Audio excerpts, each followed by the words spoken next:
Welcome to our channel study career channel में आप सभी का स्वागत है। फ्रेंड, जैसा कि आप लोगों ने प्रीवियस वीडियो में देखा, हम लोगों ने इंडियन ज्योग्राफी में भारत के में कुछ प्रमुख दर्रे, नदी घाटियाँ और हिमनदों के बारे में चर्चा कर ली थी। और मैंने आज आपसे कहा था कि आज से हम लोग ड्रेनेज सिस्टम में मतलब अपवाह तंत्र में चलेंगे। तो आज से हम लोग अपवाह तंत्र पढ़ेंगे। तो देखिए फ्रेंड्स, हम लोग बात करेंगे भारत की नदियों की। तो भारत की नदियों में बात करेंगे तो अपन भारत की जो नदियाँ होती हैं हम उसको दो पार्ट में डिवाइड करते हैं। जो भारत की नदियाँ होती हैं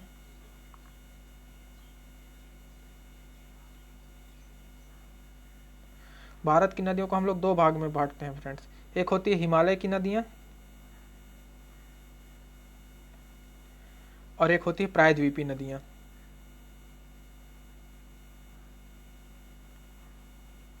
एक है हिमालय की नदियाँ और एक है प्रायद्वीपीय नदियाँ।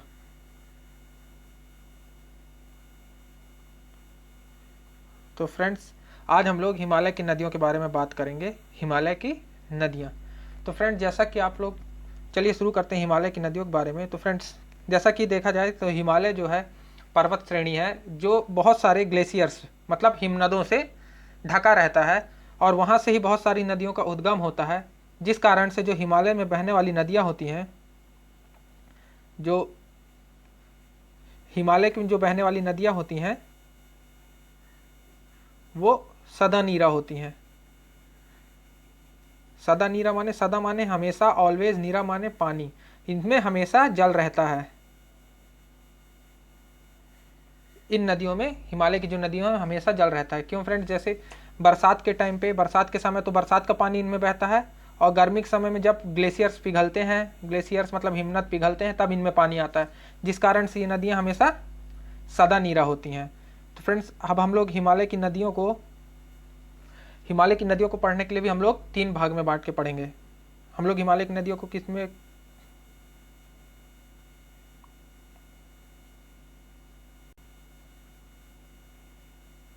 हिमालय की नदियों को भी हम लोग तीन भाग में बांटेंगे। पहला है गंगा तंत्र, गंगा अपवाह तंत्र।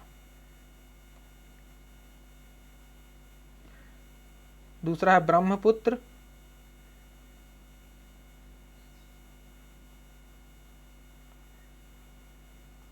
और तीसरा है फ्रेंड्स,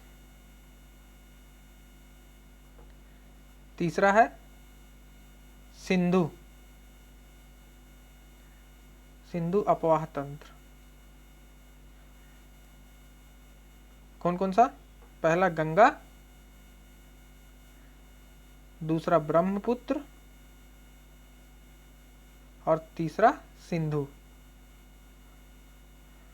गंगा नदी सिस्टम, गंगा नदी, सिंधु नदी तंत्र और ब्रह्मपुत्र नदी तंत्र, हम तीन प्रकार के नदी तंत्र को पढ़ेंगे। तो शुरुआत करते हैं हम लोग गंगा नदी तंत्र से। गंगा नदी तंत्र से हम लोग शुरुआत करते हैं। तो चलिए फ्रेंड्स, गंगा से शुरुआत करते हैं हम लोग। तो फ्रेंड्स, जैसा कि आप लोगों को पता है, गंगा नदी जो है ये वास्तव में जो होती है, ये भागीरथी नदी और अलकनंदा नदियों से मिलकर बनती है। किससे किससे फ्रेंड्स? भागीरथी और अलकनंदा। कहाँ पे? देवप्रयाग के निकट।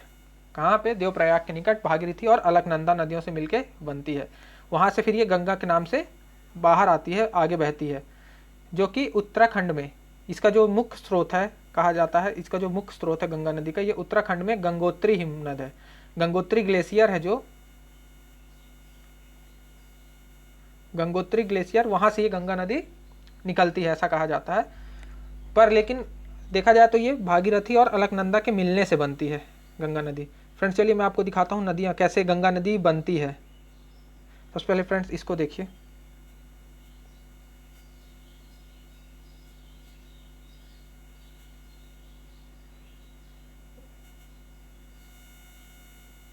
ये देखिए,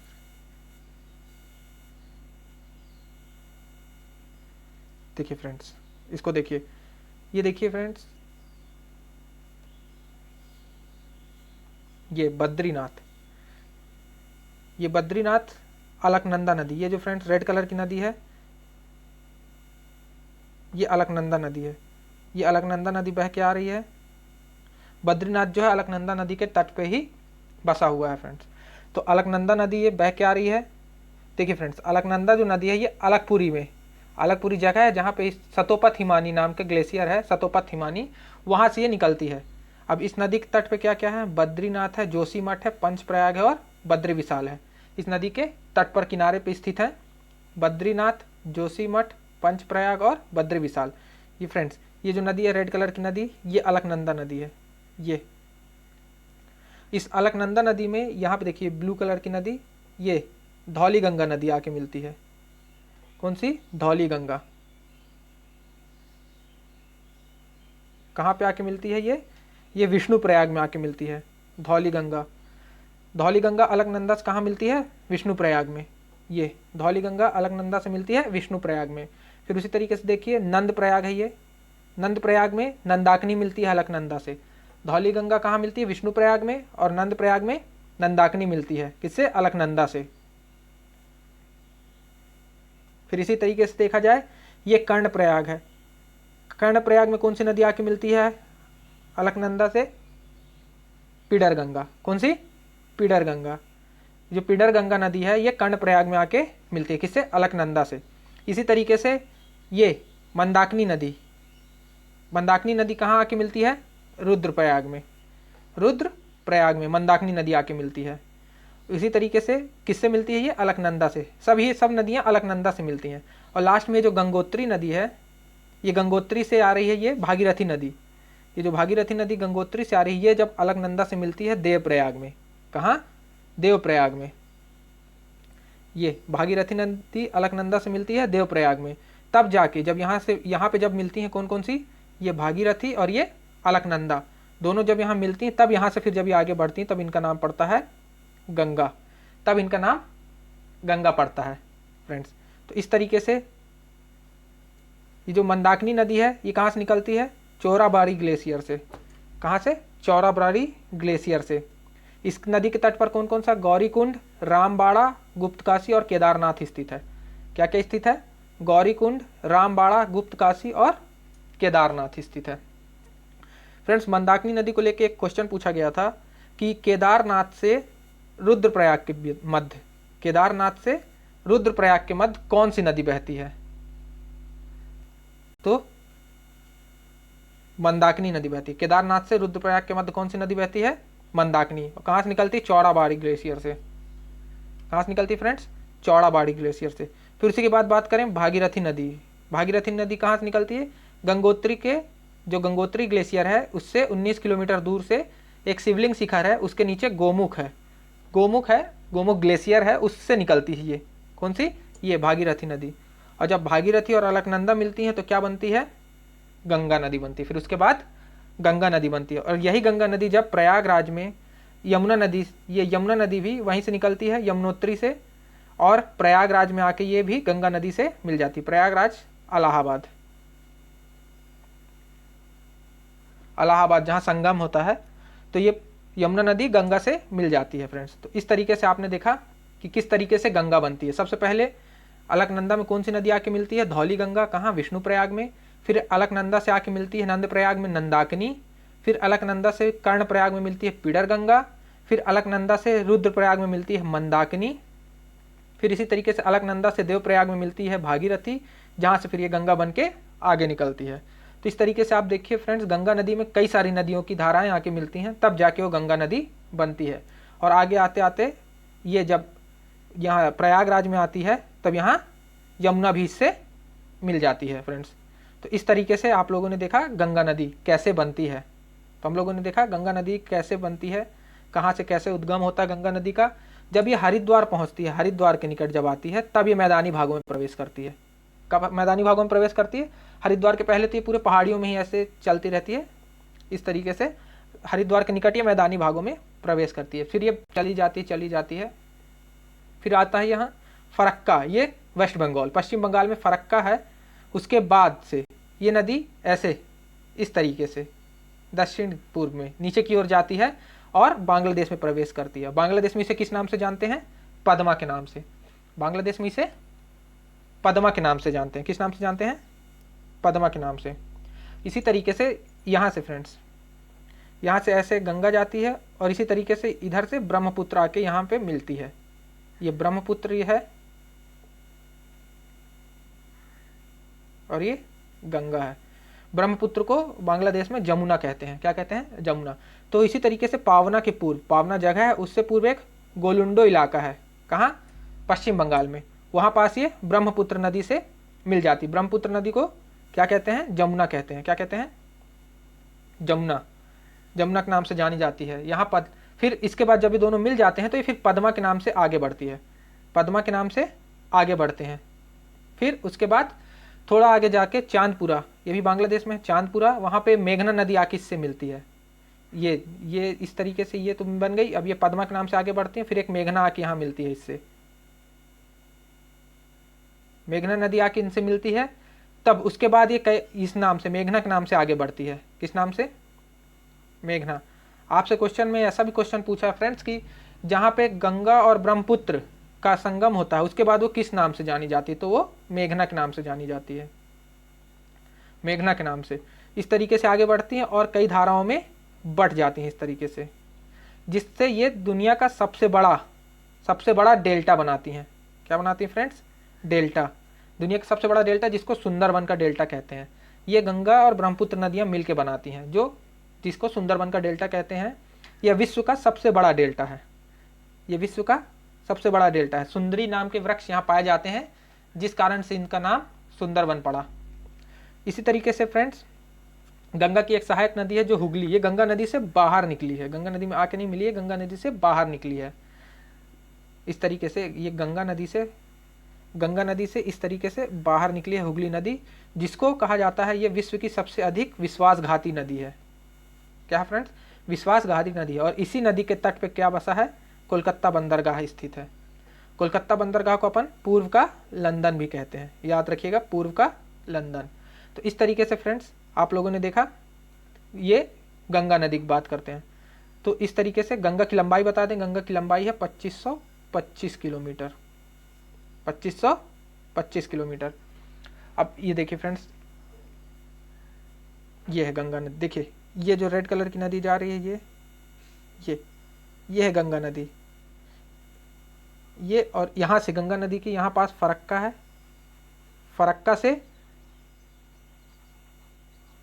यहाँ पास फरक्का, यहाँ से ये हुगली नदी निकली है। हुगली नदी, इसी में कलकत्ता बंदरगाह भी स्थित है। ये फ्रेंड्स देखिए, इसमें कई सारी नदियाँ आके मिलती हैं। इसको अपन एक एक करके सभी नदियों के बारे में पढ़ते हैं। तो देखिए, गंगा नदी की सबसे बड़ी सहायक नदी यमुना नदी, इसके बारे में पढ़ते हैं सबसे पहले। गंगा नदी की सबसे बड़ी सहायक नदी कौन सी? यमुना नदी। यमुना नदी के बारे में पढ़ते हैं। इसका उद्गम कहाँ से होता है, कैसे? तो देखिए, बंदरपूंछ के पश्चिम ढाल पर स्थित, बंदरपूंछ एक जगह है, वहाँ पे पश्चिम ढाल पर स्थित है यमुनोत्री हिमनद। यमुनोत्री हिमनद, वहाँ से इसका उद्गम होता है। किसका? यमुना का। ये कितनी लंबी है? ये 1370 किलोमीटर की लंबी है। यमुना नदी कहाँ कहाँ बहती है? ये उत्तराखंड, उत्तराखंड से हिमाचल प्रदेश, हिमाचल प्रदेश से हरियाणा, हरियाणा, दिल्ली, उत्तर प्रदेश होते हुए ये आके कहाँ पे? प्रयागराज में। प्रयागराज में आके मिल जाती है। ये किससे मिल जाती है? गंगा से। ये प्रयागराज में गंगा से मिल जाती है। इसकी कई सारी सहायक नदियां हैं, इसको भी अपन देख लेते हैं। यमुना की सहायक नदियां साथ में देख लेते हैं। ये देखिए फ्रेंड्स, ये जो ब्लैक कलर की नदी आ रही है, ये यमुना नदी है। ये यमुना नदी है। इसकी कई सारी सहायक नदी है। एक तो उत्तराखंड में इसकी सहायक नदी है टोंस। फ्रेंड्स, ये टोंस उत्तराखंड वाली है। एक टोंस नदी है जो यहाँ पे गंगा की सहायक नदी है, जो मध्य प्रदेश से निकलती है। ये नहीं, ये उत्तराखंड पे ही है टोंस नदी, ये यमुना की सहायक नदी है। इसी तरीके से यमुना की एक और सहायक नदी है चंबल। चंबल, ये भी मध्य प्रदेश से निकलती है, मऊ के पास जाना पाव पहाड़ी से निकलती है ये मध्य प्रदेश में। उसकी अब चंबल की भी कई सारी सहायक नदियाँ हैं। चंबल की जैसे एक बनास नदी है। ये हमेशा, मतलब चंबल की एक सहायक नदी बनास, ये पार्वती। देखिए फ्रेंड्स, चंबल जा कैसे रही है? ऐसे। तो चंबल की ये लेफ्ट साइड हो गया, ये राइट साइड हो गया। तो दाएं से मिलने वाली नदियां कौन कौन सी हो गई? ये हो गई दाएं से मिलने वाली, और ये हो गई बाएं से मिलने वाली। तो अगर पूछेगा चंबल के बाएं से मिलने वाली नदी तो बनास, और दाएं से मिलने वाली पार्वती, काली सिंध और शिप्रा। तो ये चंबल की दाएं से मिलने वाली नदी है और बनास चंबल के बाएं से मिलने वाली नदी है।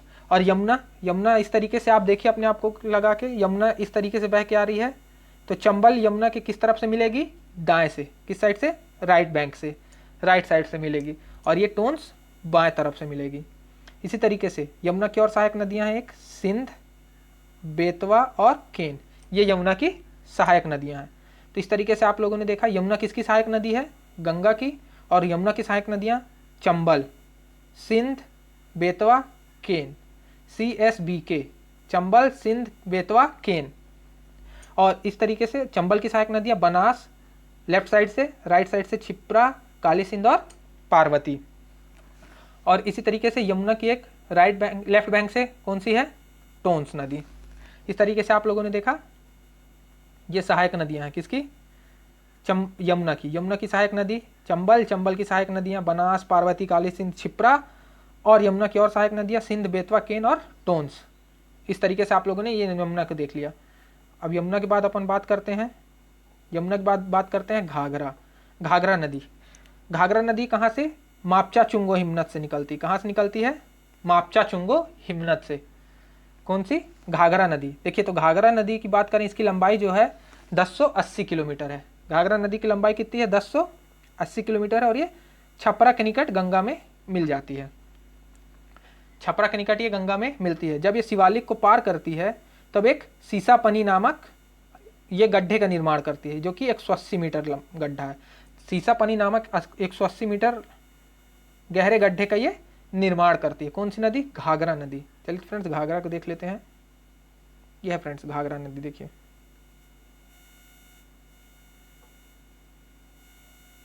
ये है, ये फ्रेंड्स घाघरा नदी, ये है घाघरा नदी। तो देखिए घाघरा नदी कहाँ से निकलती है, मापचा चुंगो ग्लेशियर, मापचा चुंगो हिमानी से मैंने आपको बताया। तो देखिए इसकी कुछ सहायक नदियाँ, घाघरा नदी की भी सहायक नदियाँ कौन कौन सी, करनाली, करनाली, तीला, सेती, भेरी, करनाली, तीला, सेती, भेरी, करनाली, तीला, सेती, भेरी। कौन कौन सी, करनाली, तीला, सेती, भेरी, कौन कौन सी हैं, करनाली, तीला, सेती, भेरी, याद रखिएगा ये किसकी हैं, घाघरा की सहायक नदियां। और इसी तरीके से ये काली नदी, काली नदी नेपाल में इसे काली नदी के नाम से जाना जाता है। फिर इसी तरीके से जब ये इधर यूपी में आएगी तो शारदा, और फिर उसके आगे ये सरयू, सरयू, सरयू, सरयू नदी, सरयू नदी के नाम से इसे जाना जाता है। जब ये आगे आके फिर ये घाघरा में मिल जाती है। कौन सी नदी, शारदा नदी, जिसे नेपाल में काली नदी के नाम से जाना जाता है और सरयू नदी के नाम से जाना जाता है। ये कहाँ पे आके, घाघरा में आके मिल जाती है। इसी तरीके से एक राप्ती है, राप्ती। इस तरीके से अब आप इसका देख लेंगे लेफ्ट बैंक और राइट बैंक। राप्ती किस तरीके से, इस तरीके से ऊपर से अगर आ रही है घाघरा तो राप्ती लेफ्ट बैंक हो गई, और ये शारदा, शारदा नदी ये right bank, Rapti left bank, Sharda right bank. इस तरीके से ये आके इसमें मिल जाती है। और राप्ती नदी की बात करें तो फ्रेंड्स, तो राप्ती नदी के पास, राप्ती नदी के किनारे ही गोरखपुर शहर बसा है। गोरखपुर शहर किस नदी के किनारे बसा है, राप्ती नदी के किनारे बसा है। और अयोध्या की बात कर लें तो अयोध्या सरयू नदी के किनारे बसा है। फ्रेंड्स इस तरीके से हमारी बात हो गई किसकी, घाघरा की। घाघरा के बाद चंबल का तो मैंने आपको बता दिया। चंबल किसकी सहायक नदी है, चंबल सहायक नदी है यमुना की, जो कि मऊ के जाना पाव पहाड़ी से निकलती है।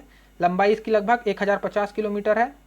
किसमें किसमें, मध्य प्रदेश, उत्तर प्रदेश और राजस्थान में बहती है।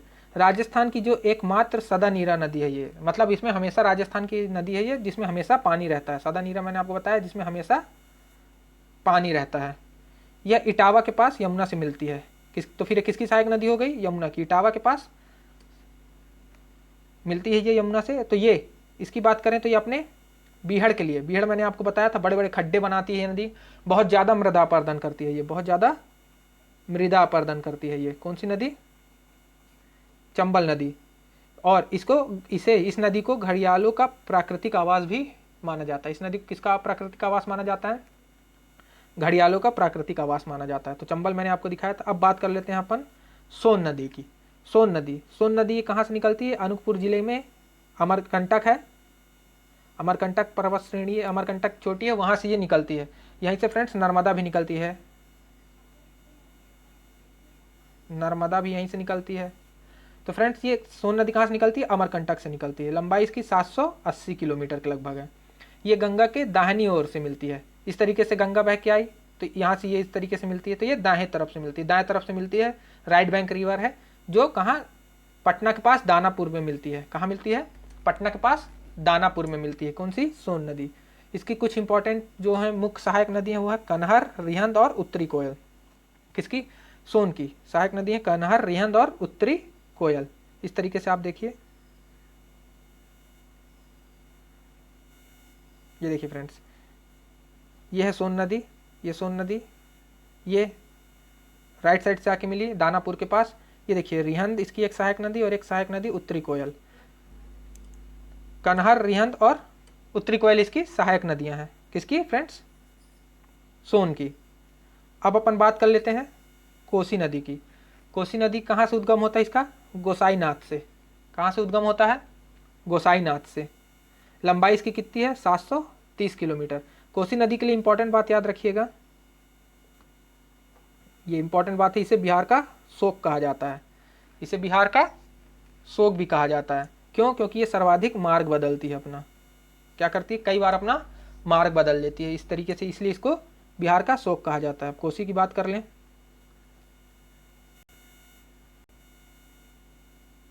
ये फ्रेंड देखिए, कोसी भी कई धाराओं से मिलकर बनती है। ये देखिए फ्रेंड्स, कोसी भी कई धाराओं से मिलकर बनती है। ये देखिए, ये आ रही है, ये तो देखिए फ्रेंड्स, इसमें ही पहले ये सन कोसी, बागमती, सन कोसी, बागमती, दूध कोसी, अरुण कोसी और तमर कोसी। कौन कौन सी? सन कोसी, बागमती, दूध कोसी, अरुण और तमर। ये सब किसकी सहायक नदियां हैं? कोसी नदी की सहायक नदियां हैं।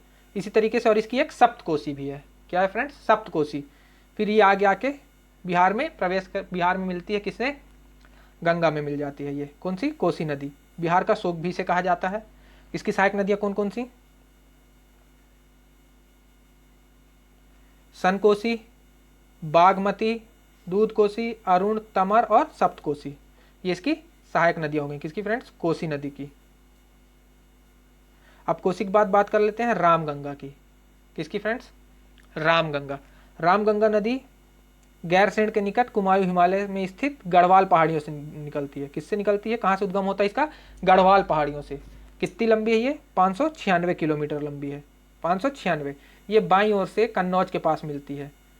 कहाँ मिलती है? कन्नौज के पास। और किस राष्ट्रीय उद्यान से होकर जाती है? ये जिम कॉर्बेट राष्ट्रीय उद्यान से।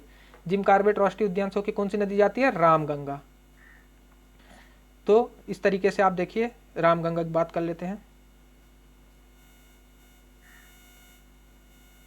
ये है फ्रेंड्स, ये है रामगंगा नदी। ये रामगंगा जो कि कहाँ मिलती है? कन्नौज के पास रामगंगा नदी मिलती है फ्रेंड्स। तो और ऐसा आपको मैं बता दूं, जो मुरादाबाद है, जो मुरादाबाद है यूपी का, मुरादाबाद भी इसी नदी के पे बसा हुआ है। इसी नदी के तट पर मुरादाबाद बसा हुआ है फ्रेंड्स। ये हो गई कौन सी बात? रामगंगा की। रामगंगा के बाद आ जाते हैं दामोदर में। दामोदर नदी कहाँ से निकलती है? छोटा नागपुर के पठार से। कहाँ से निकलती है? छोटा नागपुर के पठार से निकलती है। लंबाई इसकी कितनी है? 541 किलोमीटर लंबी है। और ये इंपॉर्टेंट बात इसकी ये है कि ये भ्रंश घाटी में बहती है, जैसे नर्मदा बहती है भ्रंश घाटी में, उसी तरीके से ये भी भ्रंश घाटी में बहती है। एक और इंपॉर्टेंट बात इसको लेके, इसे बंगाल का शोक कहते हैं। जैसे कोसी नदी को बिहार का शोक कहते हैं, उसी तरीके से दामोदर नदी को बंगाल का शोक कहते हैं।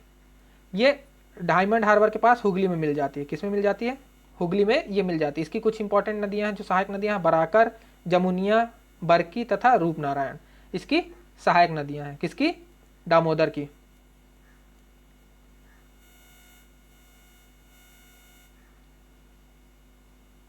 ये देखिए फ्रेंड्स, ये नदी है जो ये दामोदर है, ये हुगली में मिल जाती है डायमंड हार्बर के पास। और बराकर इसकी सहायक नदी है। बराकर इसकी सहायक नदी है। कुछ जो जितनी ज़्यादा मत इंपॉर्टेंट नदियाँ सहायक नदियाँ याद रखिए, लेकिन कुछ कुछ तो रखिए। जैसे बराकर इसकी सहायक नदी है। किसकी? दामोदर की। अब बात कर लेते हैं गंडक नदी की। किसकी? गंडक नदी की। गंडक नदी कहाँ से निकलती है? ये नेपाल हिमालय से निकलती है। इसकी लंबाई कितनी है? 425 किलोमीटर लंबी है ये सोनपुर के पास, कहाँ? पटना के पास सोनपुर है, वहाँ पे गंगा नदी से आके मिल जाती है। ये इंपॉर्टेंट बात रखिएगा याद, त्रिवेणी नहर को इसी से पानी मिलता है। त्रिवेणी नहर जो है उसको इसी से पानी मिलता है।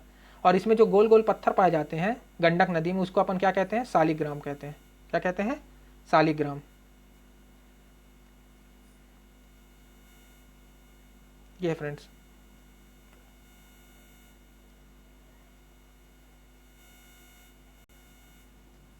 ये है फ्रेंड्स, ये है गंडक नदी। ये गंडक नदी, इसकी इस सहायक नदी कौन कौन सी है? काली गंडक, त्रिशूली और नारायणी।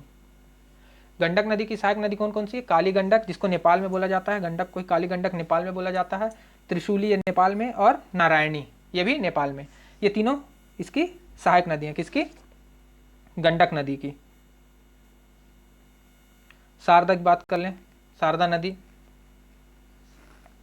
तो शारदा मैंने आपको बताया था, जिसको सरयू नदी भी आगे बोला जाता है। तो इसकी बात कर लेते हैं अपन। ये नेपाल हिमालय में स्थित नीलाम हिम्मत से गौरी गंगा नाम से निकलती है। किससे में? गौरी गंगा के नाम से निकलती है, जो भारत और नेपाल में काली नदी के नाम से भी जानी जाती है। काली नदी के नाम से भी जानी जाती है। उत्तर प्रदेश के बाराबांकी जिले में जब ये किससे? घाघरा नदी से मिलती है। मैंने आपको बताया था घाघरा नदी से मिलती है उत्तर प्रदेश के बाराबांकी जिले में। तो इसे चौक के नाम से जाना जाता है। किस नाम से? चौक के नाम से। चौक।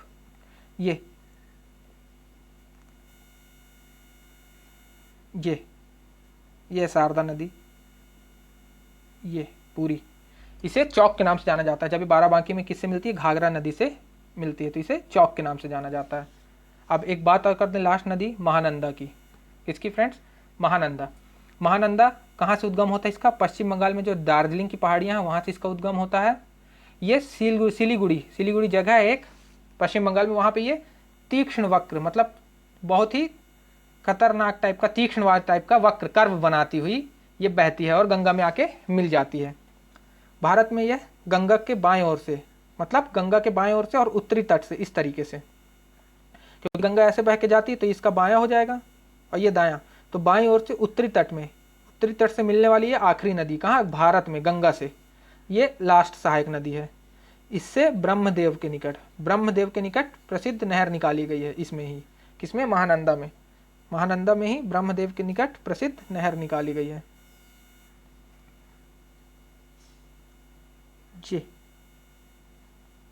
ये है महानंदा नदी फ्रेंड्स, ये है महानंदा नदी। ये अब इस तरीके से अपन एक बार पूरे को देख लें।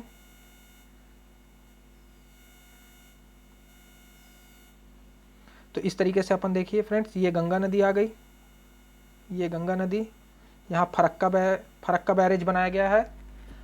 इस तरीके से ये यमुना नदी, यमुना की सहायक टोंस, इधर से चंबल की सहायक बनास, पार्वती, काली सिंध और छिप्रा। इसी तरीके से यमुना की और सहायक नदी सिंध, बेतवा, केन। ये गंगा की, अब देखिए गंगा की बात करें, गंगा की सहायक नदी रामगंगा, गोमती, एक गोमती रह गई फ्रेंड्स, गोमती की बात कर लें, गोमती नदी भी गंगा की सहायक नदी है। गोमती नदी में ही किनारे ही लखनऊ शहर बसा हुआ है। कौन सा शहर बसा हुआ है? लखनऊ शहर गोमती नदी के किनारे बसा। और गोमती की एक सहायक नदी है साई नदी। कौन सी नदी? साई नदी। फिर इस तरीके से बात करते हैं, ये घाघरा नदी की सहायक नदी सरयू नदी, शारदा सरयू, जिसको काली नदी भी बोलते हैं। और इधर करनाली, तीला, सेती और भेरी। इसी तरीके से इधर से लेफ्ट बैंक से राप्ती नदी, किसकी? घाघरा की, जिसमें राप्ती नदी में क्या बसा? गोरखपुर बसा है। फिर इधर गंडक नदी की बात कर लें तो गंडक नदी में काली गंडक, त्रिशूली, नारायणी नदी मिलती है। गंडक नदी की सहायक नदियां हैं। फिर इधर बात कर लें कोसी में सनकोसी, बागमती, दूध कोसी, अरुण को तमर और सप्तकोसी, किसकी? कोसी की सहायक नदी। और ये महानंदा, उत्तरी तरफ से मिलने वाली लास्ट नदी महानंदा। दक्षिणी की बात कर लें तो सोन की सहायक नदी रियंद, उत्तरी कोयल। एक और जो गंगा की सहायक नदी है वो पुनपुन नदी। कौन सी नदी? पुनपुन नदी। और यहाँ से ये देखिए फ्रेंड्स, ये गंगा से निकली हुई नदी है, इसलिए इस तरीके से एरो बना के दिखाया गया है। ये गंगा से इसको डाइवर्ट किया गया है, ये हुगली रिवर है। इसकी सहायक नदी दामोदर और दामोदर की सहायक नदी बराकर। इस तरीके से गंगा नदी सिस्टम हो गया हमारा फ्रेंड्स। अब अपन बात कर लेते हैं, गंगा नदी तो हो गया, अब गंगा नदी के बाद बात कर लेते हैं ब्रह्मपुत्र नदी तंत्र की। किसकी फ्रेंड्स? ब्रह्मपुत्र नदी।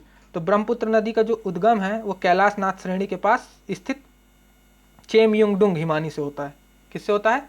चेमयुंगडुंग हिमानी से। किससे होता है फ्रेंड्स? चेमयुंगडुंग हिमानी से। इसकी कुल लंबाई है 2900 किलोमीटर है, 2900 किलोमीटर है, जिसमें भारत में 1346 किलोमीटर के लगभग ये बहती है। भारत में 1346 किलोमीटर बहती है। और ये नामचा बरवा पहाड़ी से, नामचा बरवा पहाड़ी से यू टर्न, यू इस तरीके से बहते आते हैं और इस तरीके से ये यू आकार बनाते हुए भारत में प्रवेश करती है। अब इसको ब्रह्मपुत्र के जो तिब्बत में है इसको सांगपो कहा जाता है, यारलुंग सांगपो। अरुणाचल प्रदेश में दिहांग और बांग्लादेश में इसे जमुनक नाम से जाना जाता है ब्रह्मपुत्र में। तो देखिए फ्रेंड्स, मैंने आपको बताया था ब्रह्मपुत्र में एक माजुली द्वीप है जो विश्व का सबसे बड़ा नदी द्वीप है। तो ये सुबनसिरी और धनसिरी के बीच पड़ता है माजुली द्वीप। किसमें? सुबनसिरी और धनसिरी के मध्य। ये धनसिरी और सुबनसिरी है, यहाँ पे माजुली द्वीप पड़ता है फ्रेंड्स ब्रह्मपुत्र नदी में।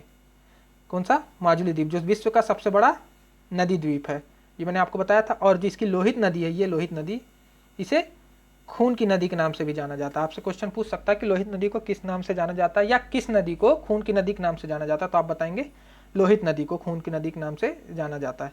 तो फ्रेंड्स देखिए, अब इसकी भी कुछ सहायक नदियाँ जो अपन पढ़ लेते हैं। ये है, ये जो चली आ रही है रेड कलर की, ये ब्रह्मपुत्र नदी है फ्रेंड्स। इसकी देखिए, अब ये इस तरफ से चल के आ रही है, इस तरफ से। तो इस तरफ से देखेंगे तो ये हो गई लेफ्ट बैंक। क्या हो गया फ्रेंड्स? Left bank. और ये हो गया राइट बैंक। लेफ्ट बैंक और राइट बैंक। तो लेफ्ट बैंक से मिलने वाली नदियां, मतलब बाएं साइड से मिलने वाली नदियां कौन कौन सी हो गई? बाएं साइड से मिलने वाली होगी दिहांग, दिवांग और लोहित और धनसिरी।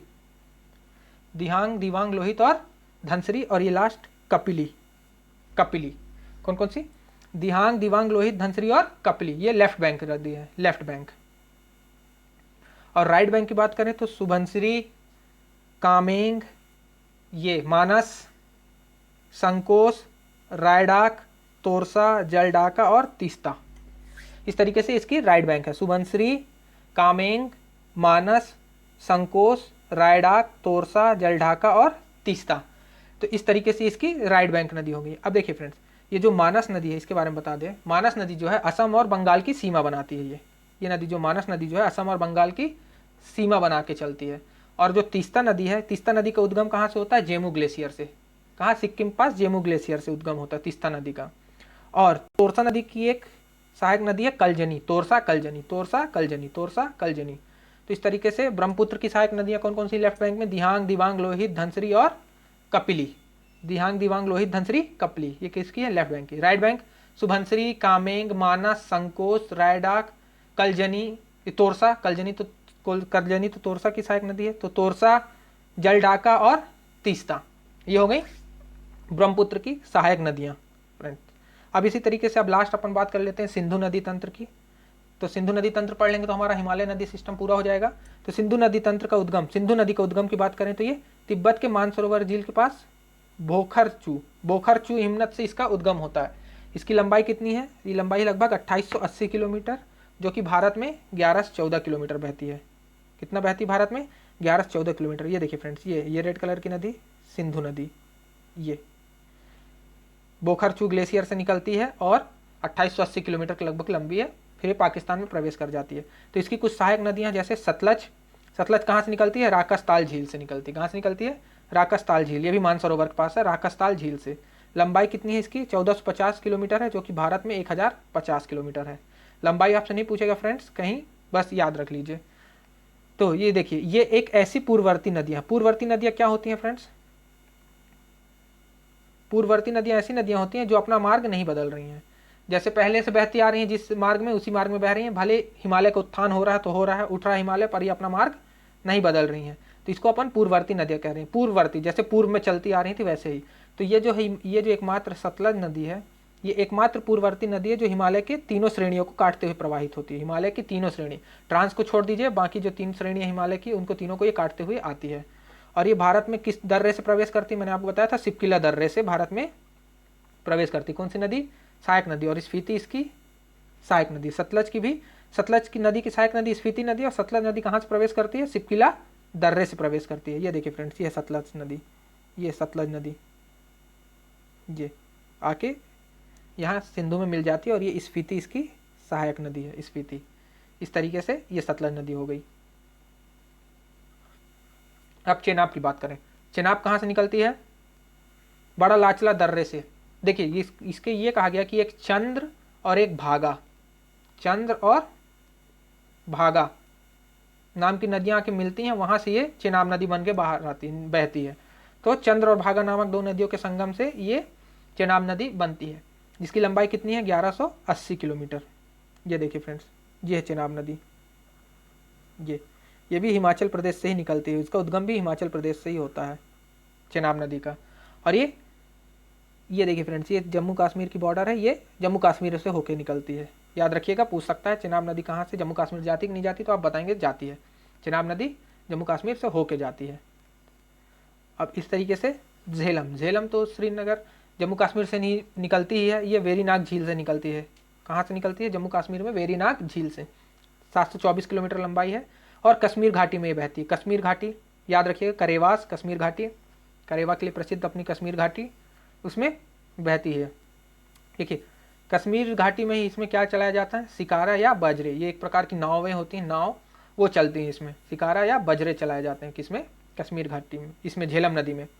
इसकी सहायक नदी किशनगंगा, किशनगंगा ये देखिए, ये किशनगंगा इसकी सहायक नदी है किशनगंगा, जिसे पाकिस्तान में नीलम कहा जाता है। नीलम भी कहा जाता है इससे। किसे? चेनाब नदी, झेलम नदी को।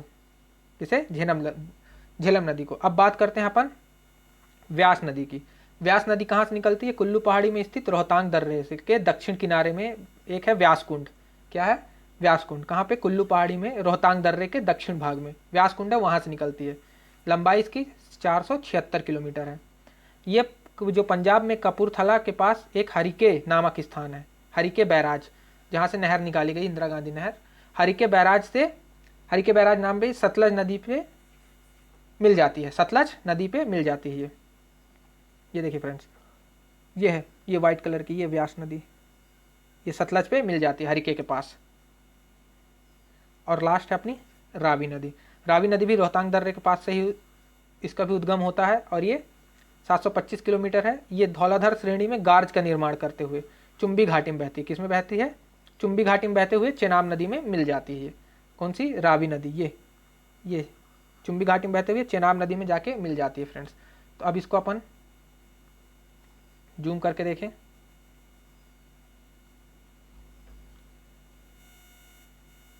ये फ्रेंड्स देखिए, अब अपन कुछ नदियों के बारे में बात कर लें। ये हो गई सिंधु नदी, ये सिंधु नदी है रेड कलर की। इसकी कुछ सहायक नदियां, जैसे ये श्योक नदी, अब ये सिंधु इस तरफ से होके जा रही है ऐसे, तो इसका राइट बैंक ये हो जाएगा, ये राइट बैंक दाएं साइड और ये बायां साइड। तो दाएं से आके मिलने वाली है एक श्योक नदी। श्योक में कौन कौन सी नदी मिलती है? गलवान और नुब्रा वैली आपने पढ़ी, नुब्रा घाटी। श्योक में कौन कौन सी? गलवान और नुब्रा। और श्योक किस में आके मिलती है? सिंधु में। किस तरफ से? दाएं तरफ से। एक है सिगार और इसके बाद गिलगित। कौन कौन सी? श्योक, सिगार, गिलगित। श्योक, सिगार, गिलगित किसमें? राइट साइड से। और लेफ्ट साइड से जास्कर और द्रास लेफ्ट साइड से आके मिलती, बाएं साइड से। तो जो गिलगित सहायक नदी है इसकी एक सहायक नदी है हुंजा। गिलगित की क्या है? हुंजा। श्योक की कौन कौन सी? गलवान और नुब्रा और गिलगित की हुंजा। ये सब सिंधु में आके मिलने वाली राइट बैंक नदियाँ। कौन कौन सी? श्योक, सिगार और गिलगित। और लेफ्ट बैंक नदियाँ जास्कर और द्रास, ये लेफ्ट बैंक नदियाँ हैं। इस तरीके से अपन बात करें ये झेलम नदी की। झेलम की राइट साइड से मिलने वाली नदी कौन सी है? किशनगंगा, नीलम नाम से, इसे पाकिस्तान में नीलम नाम से जाना जाता है। और लेफ्ट बैंक से मिलने वाली पूंछ नदी, इसे पूंछ नदी। ये चेनाब नदी जो लास्ट में जाके सतलज में मिलती है, और ये पंचनद के नाम से यहाँ पे ये इलाका पंचनद कहलाता है। पंचनद ये चेनाब नदी है। उसी तरीके से ये रावी नदी जो है जाके चेनाब में मिल जाती है इस तरीके से। और व्यास नदी सतलज में मिलती है। इस तरीके से ये सतलज या के लास्ट में सिंधु नदी से मिलती है, और सतलज की एक सहायक नदी मैंने बताया स्पीति नदी। तो इस तरीके से ये पूरा नदी सिस्टम हो गया। तो फ्रेंड्स, इस तरीके से हमारी आज हिमालय नदी सिस्टम, हिमालय का जो वो अपवाह तंत्र है वो खत्म होता है। अब आगे मैं आपको प्रायद्वीपीय भारत की नदियों के बारे में पढ़ाऊंगा। तो फ्रेंड्स, अगर आपको ये वीडियो पसंद आया हो तो इस वीडियो को लाइक करें, शेयर करें और हमारे चैनल को सब्सक्राइब करें। और इस वीडियो की PDF पाने के लिए हमारे टेलीग्राम चैनल को ज्वाइन कर लें, जिसका लिंक डिस्क्रिप्शन बॉक्स में दिया हुआ है। Friends, thank you.